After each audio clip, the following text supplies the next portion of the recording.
Hi friends, வணக்கம். இன்னைக்கு நம்ம ஹாப்பி லைஃப் சேனலில் என்ன பார்க்க போகிறோம் அப்படின்னா, பணம் சார் உளவியலினுடைய 10வது அத்தியாயம் சேமியுங்கள். இப்போ சேமிக்க ஆரம்பிக்கலாமா? செல்வத்தை நீங்கள் சேமிப்பதற்கு நான் வலியுறுத்துகின்றேன். அது அவ்வளவு காலம் ஆகாது. இருந்தாலும் ஒரு விதத்தில் சொல்ல போனால் அது ஒரு வழக்கமில்லாத செயல் இல்லையா? மக்களை சேமிக்க வைக்க அவர்கள் முன்னிறுத்தப்பட வேண்டுமா? என்னுடைய கணிப்பின்படி மக்களில் பலருக்கு அதற்கான தேவை இருக்கின்றது. ஒரு குறிப்பிட்ட வருவாயை அடைந்த பின்னர் மக்கள் 3 விதமாக செயல்பட ஆரம்பிக்கின்றனர். சேமிப்பவர்கள், அவர்களால் சேமிக்க இயலாது என்று நினைப்பவர்கள், அவர்கள் சேமிக்க தேவையில்லை என்று நினைப்பவர்கள். ஃபர்ஸ்ட் சேமிப்பவர்கள், அப்புறம் அவர்களால் சேமிக்க இயலாது என்று நினைப்பவர்கள், அடுத்து அவர்கள் சேமிக்க தேவையில்லை என்று நினைப்பவர்கள். இதோ கடைசி 2 வகையினருக்கான ஒரு கதை. எளிமையானதும் எளிதில் கவனத்திற்கு வராததுமான ஒரு வழி எதுவென்று தெரியுமா? வளத்தை கூட்டுவது என்பது உங்கள் வருவாயின் அளவினாலோ அல்லது அது ஈட்டிக் கொடுக்கும் வட்டியினாலோ ஆவதென்று, மாறாக உங்கள் சேமிப்பின் சதவீதத்தை பொறுத்தது என்பதே. திறமையின் வலிமை குறித்த கதை ஒன்றை காண்போம். 1970களில் உலகம் பொருளாதார ரீதியாக பறந்து கொண்டிருந்தது. அதன் தாக்கத்தை கணக்கிடுவது என்பது அரிதான செயலில்லை. உலகின் பொருளாதாரம் மிகப்பெரிய அளவில் கச்சா எண்ணெயை உறிந்து கொண்டு பிரம்மாண்டமாக வளர்ந்து வரும் வேளையில் நாம் எடுக்கும் கச்சா எண்ணெய் அந்த பொருளாதார வளர்ச்சிக்கு ஈடுகொடுக்க இயலவில்லை. நல்ல வேளையாக கச்சா எண்ணெய் இல்லாமல் நாம் பின்னடையவில்லை. அதற்கு காரணம் தேவைக்கான கச்சா எண்ணெய் இருப்பை நாம் கண்டுபிடித்து விட்டோம் என்பதிலோ அல்லது அதை மண்ணுக்குள்ளிருந்து உறிஞ்சி எடுத்து விட்டோம் என்பதினாலோ அல்ல. கச்சா எண்ணெய் பிரச்சனையை நாம் சமாளித்ததற்கான காரணம் நாம் பயன்படுத்தும் வாகனங்கள், தொழிற்சாலைகள், வீடுகள் ஆகியவற்றை மேன்மேலும் திறப்படுத்தி எரிபொருளின் பயன்பாட்டை மட்டுப்படுத்தி விட்டோம் என்பதுதான். இன்றைய நிலையில் அமெரிக்கா $1 GDP மதிப்புக்கு 1950ஆம் ஆண்டை விட 65% குறைந்த எரிபொருளையே பயன்படுத்துகின்றது. மொத்த வாகனங்களின் சராசரி ஓடு தூரம் 1975ஆம் ஆண்டு இருந்ததை விட கெலனுக்கு 2 மடங்கு கூடுதலாக உள்ளது. 1989லிருந்து ஃபோர்ட் டாரஸ் சீருந்து வாகனம் ஒரு கேலன் எரிபொருளுக்கு 18 மைல்கள் ஓடியது. 2019இல் செவ்வி சபர்சன் மிகப்பெரிய வாகனம் 1 கேலன் எரிபொருளுக்கு 18.1 மைல்கள் ஓடுகின்றது. உலகம் தன்னிடம் இருந்த மொத்த எரிபொருள் சக்தியின் இருப்பளவை பெருக்கியதால் வளர்க்கவில்லை, மாறாக தேவையை சுருக்குவதன் மூலம் வளர்ந்தது. இதுதான் முக்கியமான பாயிண்ட். தேவையை சுருக்குவதன் மூலம் வளர்த்தது. அமெரிக்காவின் எண்ணெய் மற்றும் நிலவாயு உற்பத்தியின் அளவு 1975ஆம் ஆண்டை விட 65% அதிகரித்துள்ளது. அதே நேரத்தில் பயன்பாட்டு திறனை 2 மடங்குக்கும் மேலாக அதிகரித்துள்ளது. எனவே உற்பத்தி பயன்பாட்டு திறன் இவ்விரண்டில் எது முக்கியமானது என்பதை நாம் எளிதாக உணரலாம். இதேதான் நம்மளுடைய பணத்துக்கும் செல்வத்துக்கும். இதில் நாம் முக்கியமாக கவனிக்க வேண்டியது என்னவென்றால், உற்பத்திக்கான மூலங்களை கண்டுபிடிப்பது என்பது நமது கட்டுப்பாட்டில் இல்லை. ஏனென்றால் அது நிலவியல், புவியியல், தட்பவெப்பநிலை, புவி சார்ந்த அரசியல் ஆகிய காரணிகளின் மிகவும் குலைவாக இருப்பதால் நிச்சயமற்றதாய் மூடுபொருளாய் உள்ளது. ஆனால் கிடைத்த எரிபொருளின் பயன்பாட்டு திறனை அதிகரிப்பது என்பது பெருமளவில் நம் கட்டுக்குள் வருவது. எளிய வகை வாகனத்தையோ அல்லது 2 சக்கர ஊர்திகளையோ வாங்குவதன் மூலம் நாம் 100% எரிசக்தியின் பயன்பாட்டு திறனை கட்டுப்படுத்த இயலும். அந்த முடிவு நமது கையில்தான் உள்ளது. பணத்திற்கும் இதே கருத்துதான் பொருந்தும். முதலீடுகளின் லாபங்கள் உங்களை செல்வந்தராக ஆக்கலாம். ஆனால் முதலீட்டுக்காக நாம் தீட்டும் திட்டம் பயன் தருமா? எவ்வளவு காலம் அது பயன் தரும்? சந்தை அதற்கு துணை தருமா? போன்ற இத்தகைய கேள்விகள் நம்முள் ஐயப்பாடுகளாகவே உள்ளன. வெற்றி பெறுவதற்கான சாத்தியம் நிச்சயமற்றதாய் மூடு பொருளாகவே உள்ளது. தனி மனிதனின் சேமிப்பு சிக்கனம் இவ்விரண்டையும் பொருளாதாரத்தின் சேமிப்பாகவும் பயன்பாட்டு திறனாகவும் காணலாம். இவை இரண்டும் செல்வந்தனாக மாற்றும் முறைகளில் உங்கள் கட்டுப்பாட்டுக்குள் இருக்கும் வழிகள் ஆகும். மேலும் இவை இரண்டும் இன்றைய நிலையில் எந்த அளவு பயன்பாட்டு திறனை கொண்டுள்ளனவோ அதே அளவு எதிர்காலத்திலும் 100% பயன்பாட்டு திறனை கொண்டவையாகவே இருக்கும். இங்க பயன்பாட்டு திறன்றதை மீன் பண்றது நம்ம செலவு பண்ணக்கூடியது. ஓகேவா?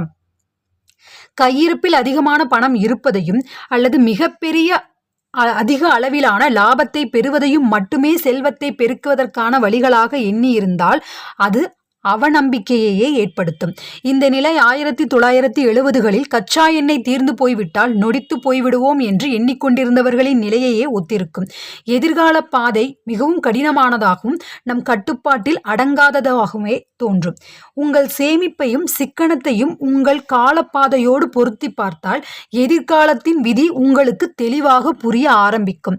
உங்கள் வருவாயிலிருந்து உங்கள் செலவுக்கு போக விட்டுப்போன அந்த மிகைகளின் மொத்தமே உங்கள் செல்வம். உங்கள் வருவாயிலிருந்து உங்கள் செலவுகள் போக விட்டுப்போன அந்த மிகைகளின் மொத்தமே உங்கள் செல்வம். ஓகேவா? அதை நல்லா நம்ம புரிஞ்சுக்கணும், எல்லாருமே புரிஞ்சுக்கணும். எனக்கு தெரிஞ்ச நிறைய பேர் நல்லா சம்பாதிக்கிற திறன் இருக்குது. பட்டு நான் என்ன சொல்கிறது, அவங்கள நிறைய சம்பாதிக்கிற திறன் இருந்தும் அவங்களால அதை எப்படி சேமிக்கிறதுன்னு ஒரு மைண்ட் செட்டே அவங்களுக்கு இல்லை. ஸோ நான் அதை கண்கூடா என்னுடைய லைஃப்பில் நான் பார்த்துக்கிட்டே இருக்கேன், நிறைய பேரை பார்க்குறேன். ஸோ அதனால தான் இந்த விஷயத்தை நான் இவ்வளோ இதாக ஃபோர்ஸ் பண்ணி இந்த விஷயத்தை நான் சொல்லிக்கிட்டே இருக்கேன். ஓகே, நம்ம எப்பவும் போல் கண்டினியூ பண்ணலாம். அதிக வருவாய் இல்லாத நிலையிலும் உங்களால் சேமிக்க இயலும். ஆனால் அதிக சேமிப்பு விகிதம் இல்லாமல் உங்களால் சேமிக்க இயலாது. இவ்விரண்டிலிருந்து எது முக்கியம் என்பதை நீங்கள் உணரக்கூடும். உங்கள் செல்வத்தின் மதிப்பு உங்கள் விளைவோடு நேர் விகித தொடர்புடையது என்பது மிகவும் முக்கியமான ஒன்று. உதாரணமாக, நீங்களும் நானும் ஒரே மதிப்புடைய செல்வத்தை பெற்றுள்ளோம் என்று கொள்ளுங்கள். நீங்கள் என்னை விட திறமையான முதலீட்டாளர் என்றும் கொள்வோம். என்னால் ஆண்டுக்கு 8% லாபத்தை ஈட்ட இயலும். அதே நேரம் உங்களால் 12% லாபத்தை ஈட்ட இயலும் என்றும் கொள்வோம். ஆனால் நான் என் பணத்தை அதிக பயன்பாட்டு திறனோடு பயன்படுத்துகின்றேன். எனக்கு அதில் பாதியளவு பணம் இருந்தாலே காலத்தை இன்பமாக கழிப்பேன். ஆனால் உங்களுடைய வாழ்க்கை முறை சார்ந்த செலவு உங்கள் செல்வத்தின் ஏற்றத்தை போலவே ஏறுமுகத்தில் உள்ளது. நான் உங்களை விட திறமை குறைந்தவனாக இருந்தாலும் உங்களை விட அதிகம் சேமிப்பேன். என்னுடைய லாப சதவிகிதம் குறைவானதாக இருந்தாலும் என்னுடைய முதலீடுகளில் இருந்து வரும் தொகை அதிகமானதாகவே இருக்கும். வருவாய்க்கும் இந்த நிலைதான் பொருந்தும். குறைந்த பணத்தில் நிறைவாக வாழும் முறை உங்களிடம் உள்ள செல்வத்துக்கும் உங்கள் விளைவுக்கும் இடையேயான வித்தியாசத்தை அதிகரிக்கும். அந்த வித்தியாசம் உங்கள் வருவாய் அதிகரிக்கும் போது ஏற்படுத்தும் வித்தியாசத்தை போன்றது. ஆயினும் நிறைவாக வாழும் முறை எளிதாகவும் உங்கள் கட்டுப்பாட்டிலும் இருக்கும் முறையாகும். வருவாய் அதிகரிப்பு உங்கள் கட்டுப்பாட்டில் அமையாதது. அதிக சேமிப்பு விகிதம் என்பது உங்களுடைய செலவுகளை குறைத்து கொள்ளுதல் என்றாகும். உங்கள் செலவுகளை குறைத்து கொண்டு நீங்கள் சேமிக்கும் தொகை நீங்கள் செலவழித்திருந்தால் ஆகும் தொகையை விட அதிகமாக வளரும் சக்தி வாய்ந்தது. தயவு செய்து இன்னொரு முறை கூட நீங்கள் கேளுங்க. எல்லா பாயிண்ட்ஸையும் இன்னொரு முறை ரிவைண்ட் பண்ணி கூட கேளுங்க. ஆனால் ரொம்ப ரொம்ப ரொம்ப முக்கியமான பாயிண்ட்ஸ் இது எல்லாமே. இப்படி யோசித்து பாருங்கள். முதலீடுகளின் மூலம் ஆண்டுக்கு 0.1% லாபம் பெற ஆராய்ச்சியாளர்கள் எவ்வளவு நேரம் உழைக்க வேண்டி வரும்? மில்லியன் மணிகளுக்கு மேல் உழைத்து பல பில்லியன் டாலர்கள் செலவழிக்கப்பட வேண்டும். இதன் மூலம் எது முக்கியமானது என்றும் அல்லது எதை இலக்காக கொள்ளல் வேண்டும் என்பதற்கான தெளிவு எளிதாக ஏற்படும். தற்போது வரும் லாபத்தை விட வெறும் 0.1% மிகை லாபத்தை பெற வாரத்திற்கு 80 மணி நேரங்களுக்கு மேல் செலவு செய்யும் முதலீட்டாளர்களும் இருக்கத்தான் செய்கின்றனர். தங்களுடைய வாழ்க்கை முறையில் 2 அல்லது 3% மேலான தேவையற்ற செலவுகளை குறைக்க ஆராயும் நேரம் அதைவிட குறைவாக இருக்கும் என்பதை அறியாமலும் இருக்கின்றனர். முதலீடுகளிலிருந்து வரும் பெரும் மதிப்பு லாபங்கள், மிகையான மாத வருவாய் ஆகிய இரு முறைகளும் மிகவும் மகிழ்ச்சிகரமானதாகவே அமையும். சிலர் அவற்றை அடையவும் செய்கின்றனர். ஆனால் உண்மையில் மிக பெரும் அளவிலான உழைப்பு வருவாயின் ஒரு தரப்பில் மட்டும் குவிக்கப்படுகின்றது. மறுதரப்பில் மிகவும் குறைவான கவனமே இருப்பதால் சிலருக்கு அதுவே பெருத்த வாய்ப்பாகின்றது. ஒரு குறிப்பிட்ட வருவாயை அடைந்த பிறகு உங்களுக்கு தேவையானது உங்களது தற்பெருமைக்குள் எவ்வளவு அடங்குகிறதோ அவ்வளவே. ஒவ்வொருவருக்கும் அடிப்படை தேவைகள் அவசியமானவை. அவற்றை அடைந்த பின்னர் அடுத்த நிலையில் வசதிக்கான தேவைகள் வருகின்றன. அவற்றையும் கடந்த பின்னர் உயர் வசதிகள், பொழுதுபோக்கு, அறிவு தேடல் ஆகியவை சார்ந்த தேவைகள் வருகின்றன. அது குறைந்த அளவே ஆயினும் தேவைக்கு அதிகமான வசதிகளுக்காக செலவு செய்தல் என்பது தற்பெருமையின் வெளிப்பாடே ஆகும். அத்தகைய செயல் நாம் பெற்ற அல்லது பெறப்போகும் செல்வத்தை மற்றவர்களுக்கு காட்டத் துடிக்கும் தற்பெருமையே ஆகும். இப்படி சிந்தித்து பாருங்களேன். உங்களுடைய சேமிப்பை அதிகரிக்கக்கூடிய வழிகளில் வலிமையான வழியாக வருவாய் அதிகரிப்பு என்றுமே ஆகாது. உங்களுடைய தன்னடக்கத்தை அதிகரிப்பதின் மூலமாகவே சேமிப்பின் அதிகரிப்பு சாத்தியப்படும். உங்கள் தற்பெருமைக்கும் உங்கள் வருவாய்க்கும் இடையிலான இடைவெளிதான் உங்கள் சேமிப்பு என்று நீங்கள் வரையறுக்கும் போது ஒரு நல்ல வருமானம் இருந்தும் ஏன் பலரால் சேமிக்க முடிவதில்லை என்பதை நீங்கள் உணரலாம். அடுத்தவர் செய்யும் செலவுகளை பார்த்து தாமும் அவ்வாறு செய்ய வேண்டும் என்ற நோக்கில் தன் தகுதிக்கு மீறிய நிலையில் தன் சிறகை விரிக்கும் மயிலைப் போல தங்கள் உள்ளுணர்வுகளையும் மீறி தினம் தினம் திண்டாடும் நிலைதான் அது. நீடித்த சுய பொருளாதார வெற்றியை கண்டவர்கள் மற்றவர்கள் தங்களை பற்றி என்ன நினைப்பார்களோ என்றெல்லாம் பொருட்படுத்தாத மனநிலையை கொண்டவர்களாகவே இருப்பர். உயர் வருவாய் கொண்டவர்கள் அப்படி இருப்பார்கள் என்று சொல்வதற்கு இல்லை. நிறைகுடம் எப்பவுமே தழும்பாது இல்லையா? நிறைய பேர் கோடீஸ்வரங்களாக இருப்பாங்க. அவங்க எப்பவுமே பார்க்குறதுக்கு சிம்பிளாக தான் இருப்பாங்க. ஒரு சிலர் ஒன்றுமே இல்லாதவங்க, அவங்க செய்யக்கூடாதுன்னு இல்லை, பட் அவங்க நம்ம தான் பெரிய லெவல், நம்ம காட்டிக்கணும் வெளியே அப்படிங்கிறதுக்காகவே நிறைய பேர் செலவு செய்வாங்க. நம்ம அவங்களுக்கு ஈக்குவல் ஆகணும் அப்படின்னு நினச்சும் செலவு செய்வாங்க. ஸோ இதெல்லாம் தயவு செய்து யோசிங்க. இல்லைன்னா நான் இவ்வளோ இன்சிஸ்ட் பண்ணி சொல்லவே மாட்டேன். எவ்வளோ ஒரு முக்கியமான பாயிண்ட்ஸ் எல்லாம் நுணுக்கமாக இந்த பணம் சார் உளவியலில் சொல்கிறாங்க அப்படின்றதும் உங்களுக்கு புரியும். மக்களின் சேமிப்பு திறன் அவர்கள் நினைக்கும் அளவை விட அதிக கட்டுப்பாட்டில் தான் இருக்கின்றது. குறைவாக செலவு செய்தால் சேமிப்பு சாத்தியப்படும். உங்கள் ஆசையை குறைத்தால் உங்கள் செலவும் குறையும். மற்றவர் நம்மை எப்படி நினைப்பார்களோ என்பதை பற்றி கவலைப்படாமல் இருக்கும் குணத்தால் உங்கள் ஆசையும் குறையும்.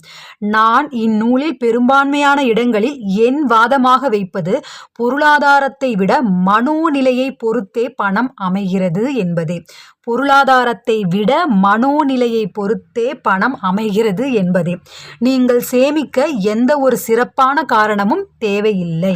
சிலர் சேமிப்பதன் காரணமே அவர்கள் மொத்தமாக விலை கொடுத்து ஒரு வீட்டை அல்லது ஒரு புதிய வாகனத்தை வாங்கவோ அல்லது தங்களுடைய ஓய்வு கால உதவிக்காகவோ ஆகும். அது மிகவும் சிறப்பானதுதான். ஆனால் குறிப்பிட்ட எதையோ ஒன்றை வாங்குவதற்காக மட்டுமே சேமிக்க வேண்டும் என்று இல்லை. சேமிப்பதற்கென்று நீங்கள் சேமிக்கலாம். அப்படித்தான் நீங்கள் செய்தல் வேண்டும். ஒவ்வொருவரும் அப்படித்தான் செய்தல் வேண்டும். சேமிப்பதற்கென்றே நீங்கள் சேமிக்கலாம் அப்படின்றாங்க. எதிர்பார்ப்புகள் நிறைந்த இந்த உலகத்தில் எதையோ ஒன்றை வாங்க விரும்பி சேமிக்கும் முறையே அறிவார்த்தமான முறையாக கருதப்படுகின்றது. ஆனால் உங்களுடைய நிலை அப்படி இல்லை. வாழ்க்கையில் உங்களை நிலைகுலையச் செய்யும் தவிர்க்க முடியாத மிகவும் கோரமான தருணங்களில் உங்களுக்கான வேலியாக அமைவது சேமிப்பே ஆகும். வெறும் செலவுகளை மட்டுமே இலக்காக கொள்ளாத சேமிப்பின் மற்றும் ஒரு பயன் 7ஆம் அத்தியாயத்தில் நாம் ஏற்கனவே விவாதித்ததாகும். அது உங்கள் காலத்தை உங்கள் கட்டுப்பாட்டுக்குள் வைத்திருக்கும் பயனாகும்.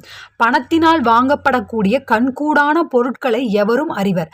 ஆனால் அந்த மறைவான பொருட்கள் மட்டும் உங்கள் அறிவுக்கு எட்ட கடினமானதால் அவை பார்வைக்கு அகப்படாது போகின்றது. கண்களுக்கு புலப்படாத அத்தகைய பயன்களே மிகவும் மதிப்புமிக்க இன்பத்தை அதிகரிக்கச் செய்யும் திறன் கொண்டவைகளாக அமைகின்றன. ஆனாலும் கண்ணால் அறியும் பொருட்களின் பயன்களே நம்முடைய முக்கிய இலக்குகளுக்கான தோற்றத்தை அளிக்கின்றன. செலவுக்கென்று குறிப்பிட்ட இலக்கேதும் இல்லாது சேமிக்கும் முறை உங்களுக்கு பல வழிமுறைகளையும் உங்கள் திட்டங்களுக்கேற்ற நெகிழ்வுத்தன்மையையும் வாய்ப்பை எதிர்பார்த்து காத்திருந்து இலக்கை வசமாக்கும் தன்மையையும் அளிக்கின்றது. நீங்கள் யோசிக்க அது தேவையான காலத்தையும் அளிக்கின்றது. உங்களுடைய திட்டத்தை தேவைக்கேற்ப இடையிடையே மாற்றிக்கொள்வதற்கான வாய்ப்புகளையும் அது அளிக்கின்றது. தயவுசெய்து இந்த விஷயங்களெல்லாம் உங்கள் லைஃபோடு ஒத்து பாருங்கள், எல்லாமே புரியும். சேமிப்பின் ஒவ்வொரு துளியும் என்றோ எவரோ உங்களுக்காக வாங்கி வைத்த ஒன்றை அவராகவே உங்களுக்கு திருப்பி தருவதற்காக எதிர்காலத்தில் உங்களுக்கு கிடைக்க இருக்கும் வாய்ப்புக்கணமே ஆகும். உங்கள் திட்டங்களுக்கேற்ற நெகிழ்வுத்தன்மையையும் காலத்தின் மீதான உங்கள் கட்டுப்பாடுமே நீங்கள் சேர்க்கும் செல்வம் அளிக்கும் கண்களுக்கு புலப்படாத லாபங்கள். ஆல்ரெடி நாம் கண்ணுக்கு தெரியாத அந்த காட்சிகள், அப்புறம் நம்மளுடைய காலம், அந்த பயன் என்ன அப்படின்றதையும் நம்ம இதற்கு முன்னாடி எல்லா அத்தியாயத்திலையும் பார்த்தோம். அதை தான் சொல்கிறாங்க. நம்ம முன்னாடி அத்தியாயத்தில் பார்த்தோம் அப்படின்னு. அது எல்லாமே வந்து பிளேலிஸ்ட்டில் இருக்குது. ஓகேவா? வங்கியில் வைத்திருக்கும் தொகையின் மாற்றாக நீங்கள் நினைப்பது எந்த வாய்ப்பை? பணி மாற்றமா? சீக்கிரம் ஓய்வடைவதா? இல்லை கவலையிலிருந்து விடுதலையா? அதை கணக்கிட முடியாது என்றே நான் சொல்வேன். அதை 2 வகைகளில் கணக்கிட முடியாது என்று என்னால் வாதிட இயலும். வாய்ப்புகள் ஒவ்வொன்றும் மிகப்பெரியவை, அதனால் அவற்றை நாம் மதிப்பிட இயலாது. மற்றும் ஒன்று, அவை லாபத்தின் சதவிகிதம் போல அளவீடுகளால் அறிய முடியாதவை. எவற்றை நாம் அளவிட முடியாதோ அவற்றை நாம் அலட்சியப்படுத்தியபடி கடந்து விடுகின்றோம். காலத்தின் மீது உங்கள் கட்டுப்பாடு இல்லை என்றால் எத்தகைய துரதிருஷ்டம் உங்கள் வழியில் வந்து வீழ்கின்றதோ அதை ஏற்றுக்கொள்ளும் நிலைக்கு தள்ளப்படுகிறீர்கள். ஆனால் உங்கள் திட்டம் நெகிழ்வுகளை கொண்டதாக இருந்து காத்திருக்க உங்களுக்கு நேரமும் இருந்தால் கண்மூடித்தனமாக வாய்ப்புகள் தானாகவே உங்கள் மடியில் வந்து விடும்.